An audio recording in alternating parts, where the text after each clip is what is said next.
When you write stories for children, when you write poems for children, what are the few ingredients that you keep in mind? Or do you have a template which you stick to, or is it improvisation depending on each particular story?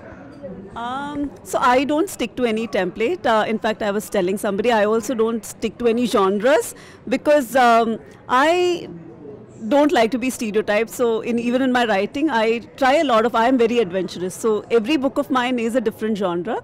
I just try to understand the pulse of what a child might, relate with, what a child might, laugh at, and try and create those scenarios and express them. Of course, it's not only about laughing, it's also about, allowing them to connect to a particular character at multiple levels so that maybe they can find themselves in the character somewhere or the other. As a writer, and there has been a plethora of children's literature, especially even more so with the digital age, Right. who are the ones that you look up to for inspiration or whose works have had an impact on yours?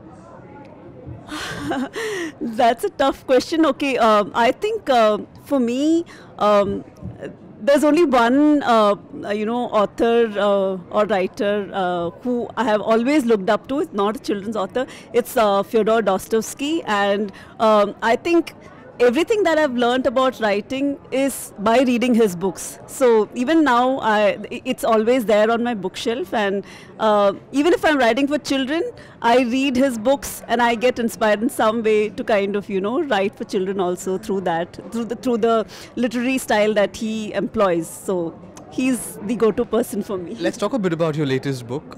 What drew you to this subject of demons and demonesses? And it's not something that we often see happen in children's literature. Is that why you chose it, or how was it that you decided that this is what the next book is going to be about? I've grown up with my grandfather telling me stories of, gods and goddesses, and everywhere, it's the demons or the Rakshasas and Asuras who actually make the story more interesting, right?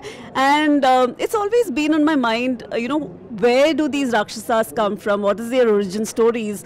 And why are they the way they are? Is that only a perception, or are they really so evil, right? And why do stories get written where the Rakshasas are always the bad, right?